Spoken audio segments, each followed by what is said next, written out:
where my name comes from? The sound's back. What is making that ruckus?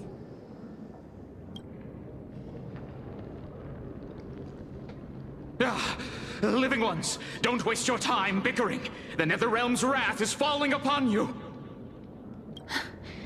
Black Tide creations. When did they... Miss, please fight them with caution.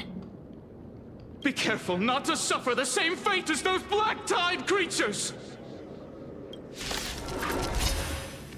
Everyone, hide behind me! I'm scared. Stay put! Give me strength. Me. Never seen perfection before. Expand your thinking. Impressive. Almost. Me. Time to twirl! Me. I'm gonna hold everyone back again. Get there!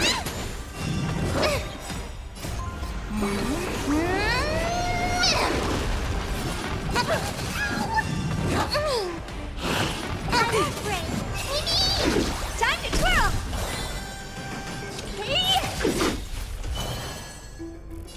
Open sesame. Time to twirl! Curiosity. Endless riddles. Nothing but a void.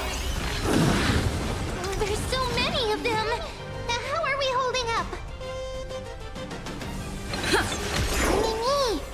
Me. Expand your thinking. Glimpse the unknown. Time to twirl! This big diamond! It's all yours!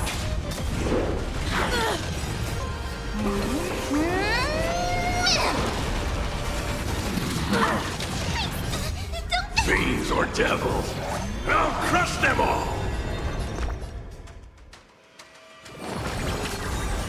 Honored to meet me. Mimi! Pick on someone your own side! Mimi! Curiosity. Endless riddles. Nothing but a void. Get them! I don't have time for games. Open sesame. Watch it crumble. Here. Our souls. For the feast of strife. Upon their triumphant return.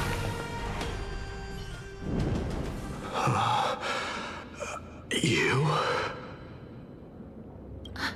Lord Mighty? Lord Mighty, you've been through some tough battles once again. That black tide is endless. My death is only temporary.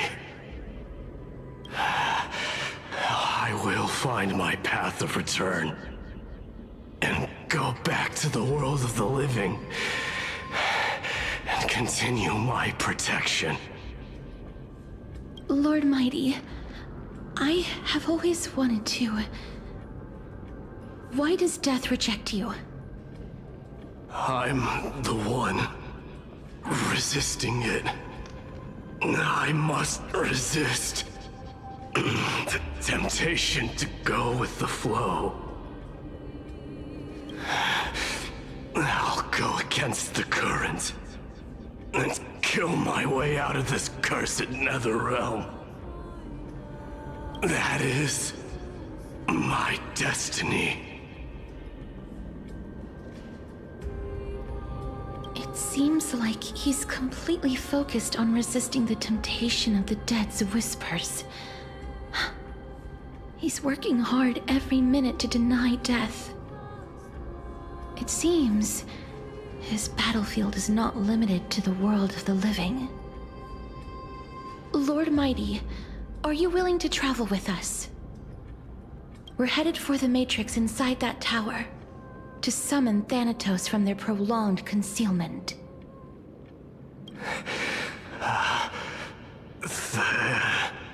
Thanatos.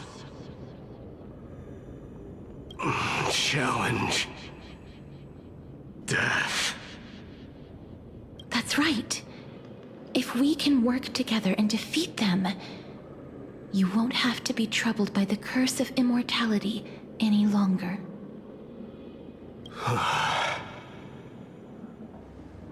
Let's go together, Castoris. Let the person who has brushed against death countless times guide your way. Kaz, are you sure you want to do this? The alchemist said he wanted you to be a sacrifice.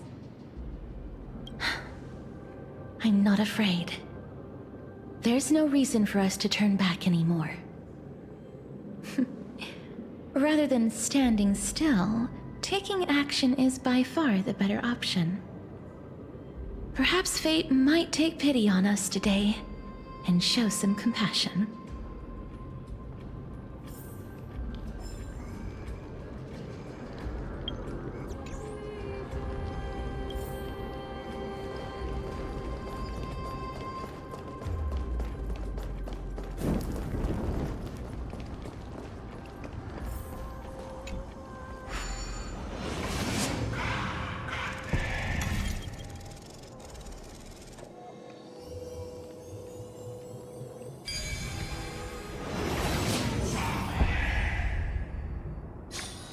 Who came up with this? Seriously, go rewrite it.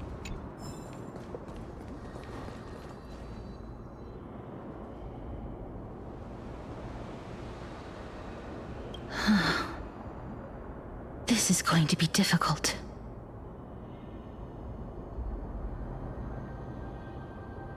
I'm familiar with this kind of mechanism, but I've never repaired broken chains. If I was more powerful, I would be able to carry one person with each limb and fly the four of us to the other side. The Rune of Recollection is here, but I can't find the miracle orb anywhere. So weird. Oh, could it be in that collapsed tower in the distance?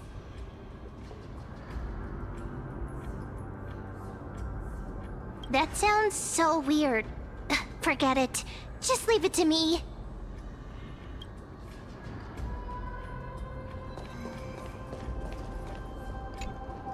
Just shout for me when you need my help! Got it! Just leave it to me!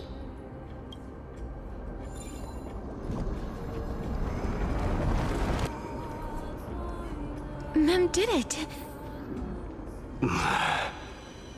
The pink squirrel is very smart. The miracle's range is limited. Please come a little closer. Aren't I a good fit for Ornyx's priest? Of course. You're the most competent priest ever.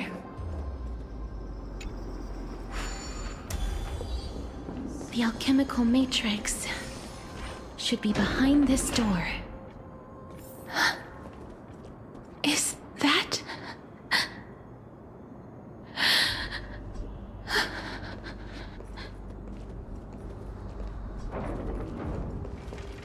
Wow, there are so many of you! It's little Cass and little Grape. Oh, there's also little D and the big puppy! Trian? Aren't you... Get what? I'm getting even more confused.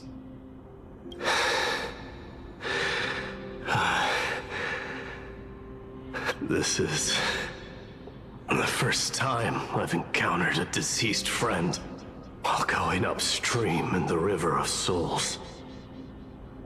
It really works like this. Just like the other departed spirits we've encountered along the way.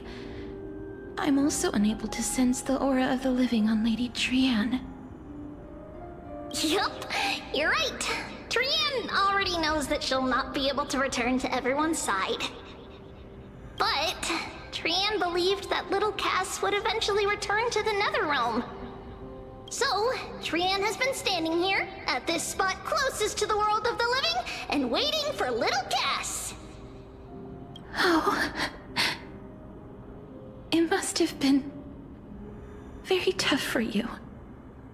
But according to what Trian said, we're almost at the entrance of the Netherrealm.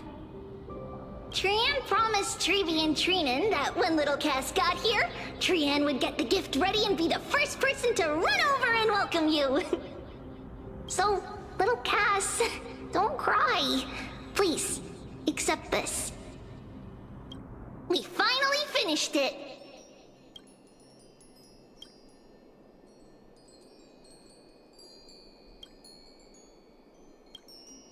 This is what Lady Trebi once mentioned. The gift for me that you didn't manage to finish. The Holy Maiden of Yanis. Even when separated by life and death, their thoughts are still connected. Trian spent a lot of time drawing this. Trian hopes that little Cass likes it. Seriously? It's seriously a wonderful drawing. Lady Trian.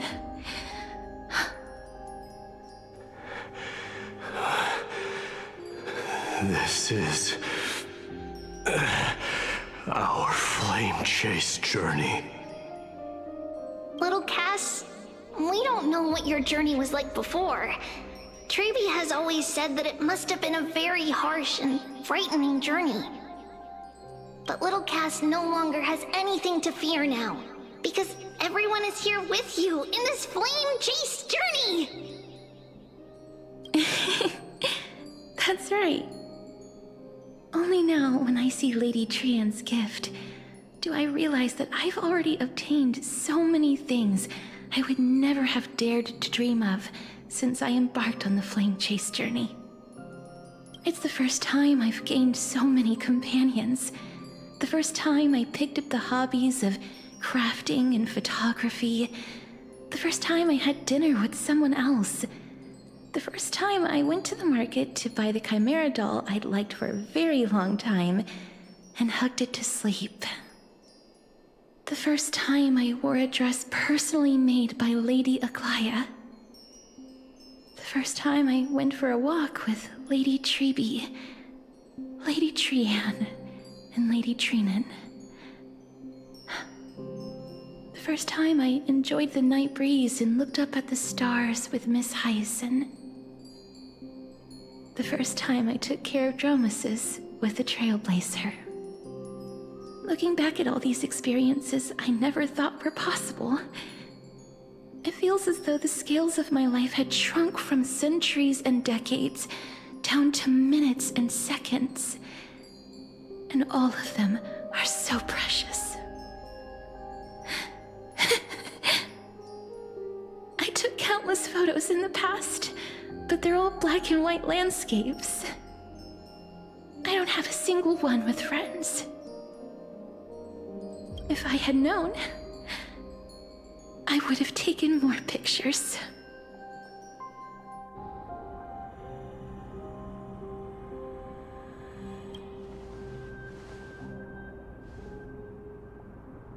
Trian says yes! Trian likes little Cass and would love to take a picture with little Cass. Sadly, being departed souls, our images cannot be captured in the world of the living.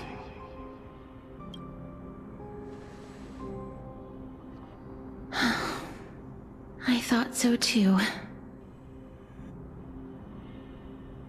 What? Are we seriously going to leave any room for regret?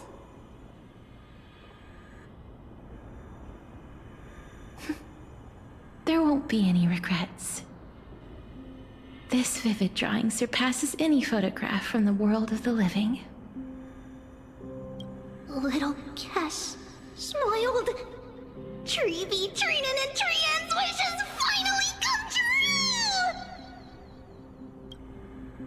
remember you once said that fate is not the flowers that bloom at the end of the road, but where people tread beyond the gate.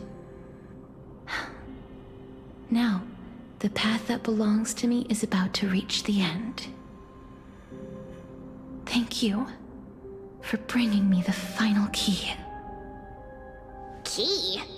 Little Cass, why are you talking in riddles all of a sudden?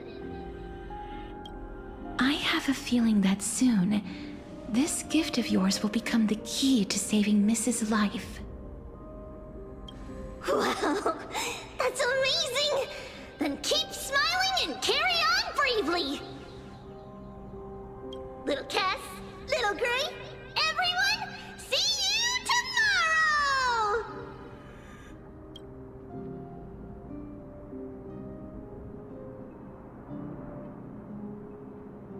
Lady Trian. The aura of this place. We have indeed reached the end of the stream of souls. If I go any further, I might lose myself. I must leave now, for the black tide still wreaks havoc in the realm of the living.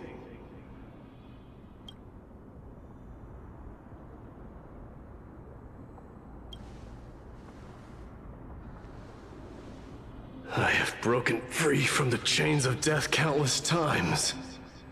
This time will be no different.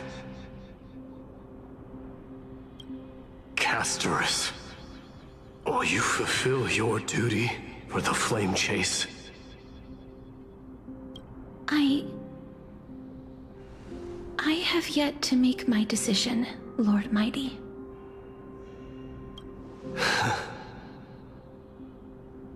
No matter.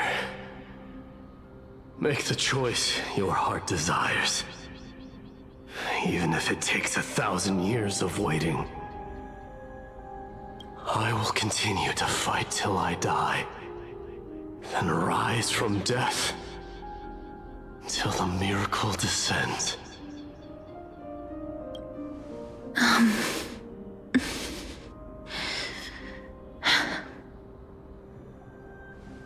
There is one more thing you should know, Lord Mighty. What is it? Professor Anaxa may have deduced the principles behind the Era Nova. You and I may be reincarnated as strife and death in the next cycle, becoming calamities wreaking havoc upon the world. I see.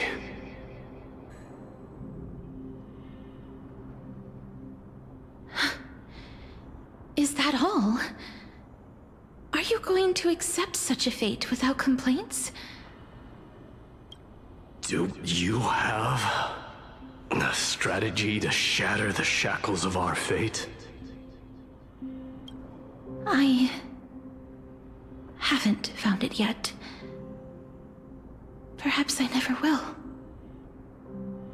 Then, cease wasting your thoughts on futile matters. Control what little you can. And when fate's inescapable grasp comes,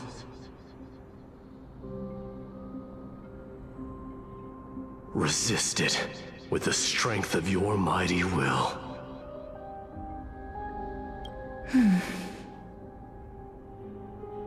Thank you, Lord Mighty. I will find the right decision.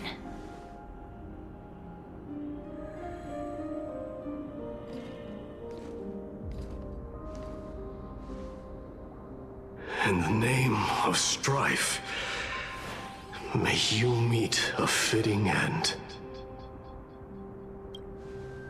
This must be the alchemical matrix the spirit mentioned. Let's see.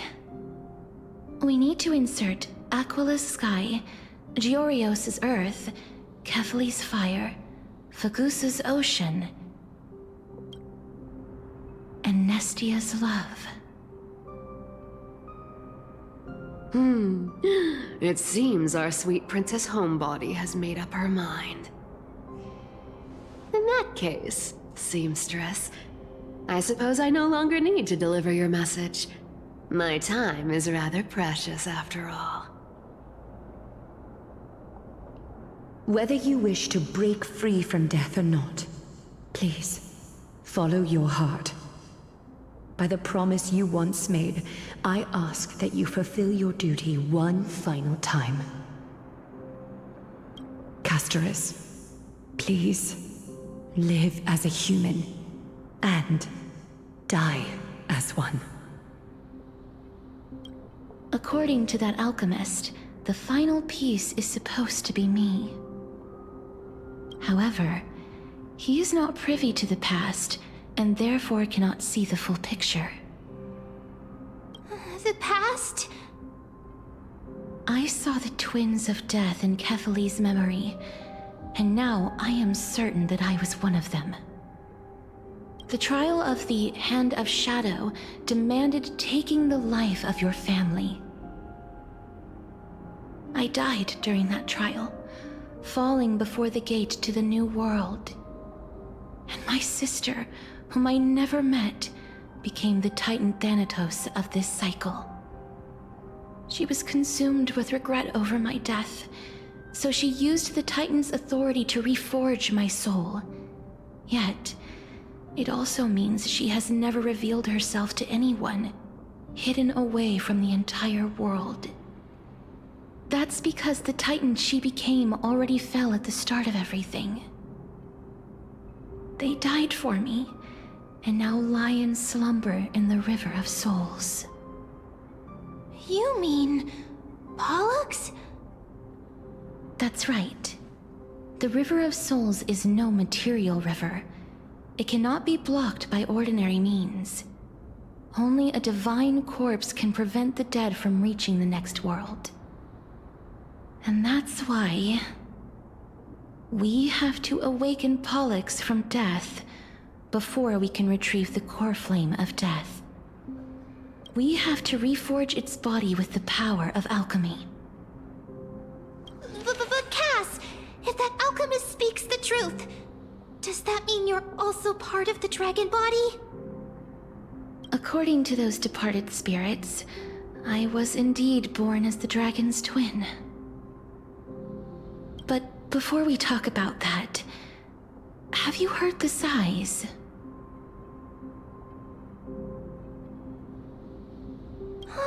I heard them too. So what are those?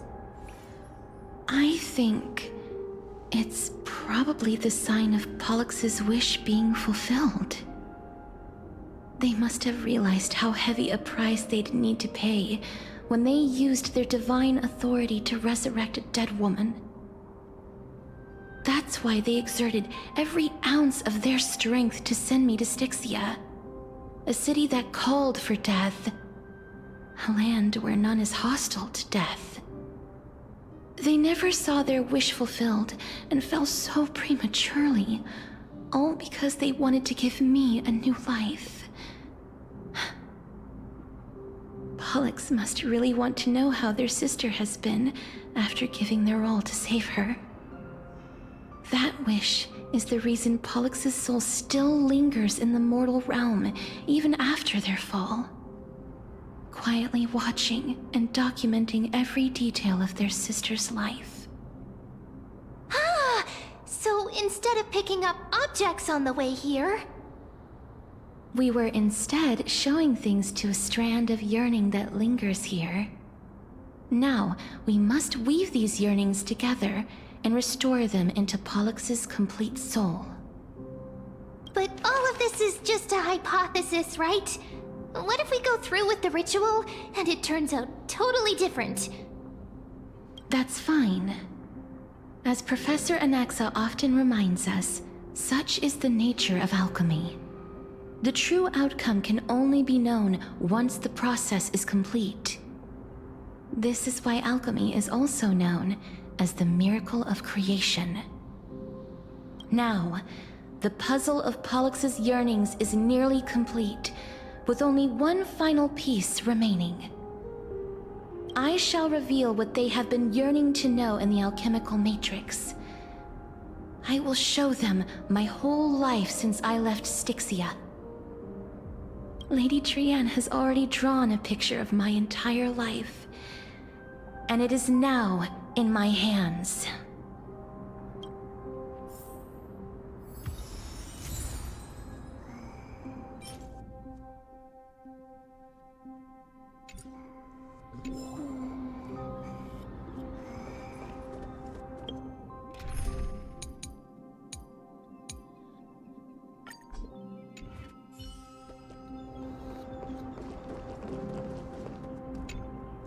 Then, let the ritual begin.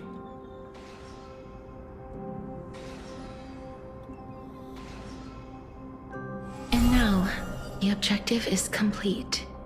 That is all. Such is what Professor Anaxa always says after preparing for an alchemical ritual.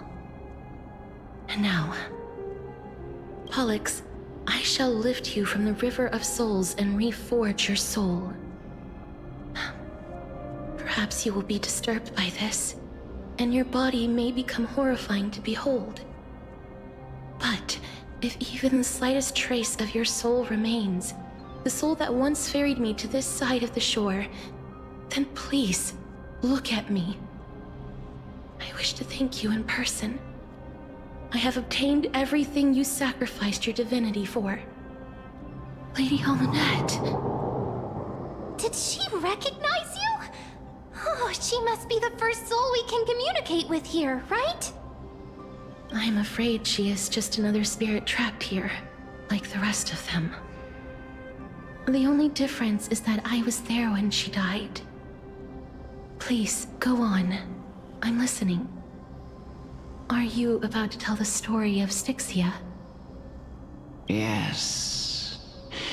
You're just as smart as I imagined, but...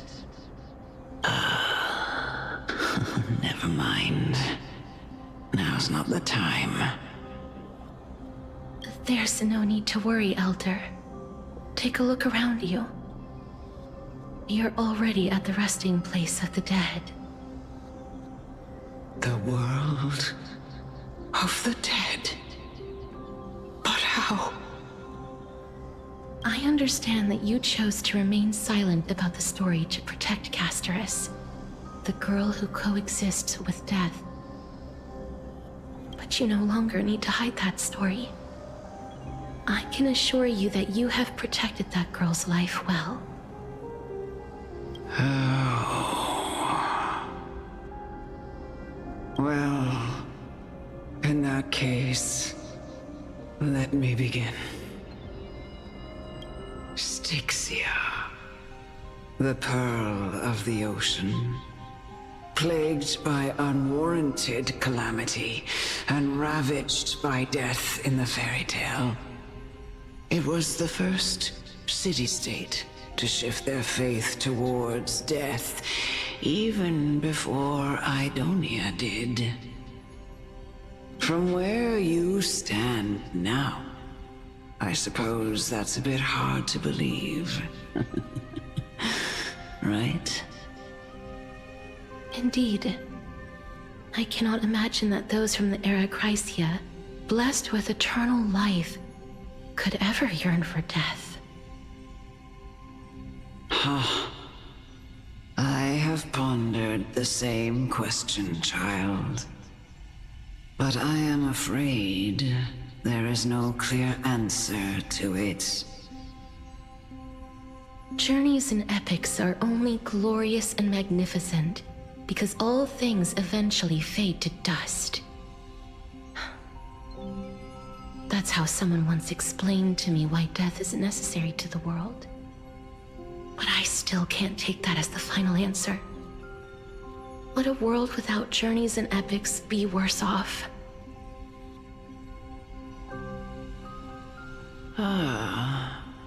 I take it the one who spoke this line was a general, or perhaps a warrior. I, however, did find some inspiration in these words. Would you like to hear my thoughts, Casteress? Please enlighten me, Lady Amunet. Though I have already made up my mind on how to handle the authority and core flame of death. Your words might truly guide me toward the path forward. You and I are neither warriors nor generals. Therefore, journeys and epics cannot truly resonate with us. But what if I reframe it like this? What if love is not a trait bestowed upon mortals by Nestia, but a blessing from death? Love. No one ever invented the word cherish in the era when life was eternal. For all the good things in the world could be revisited endlessly, and every bond formed carried no risk of being severed. The so-called Era Chrysia was an age devoid of both virtue and sin. People did not truly live. They simply existed, going through the motions without passion or purpose, then waiting for something to happen. Perhaps the people of Styxia chose to embrace death not out of fascination with its cruel and fearsome side, but instead became fixated and obsessed with the impulses and desires tied to a finite existence.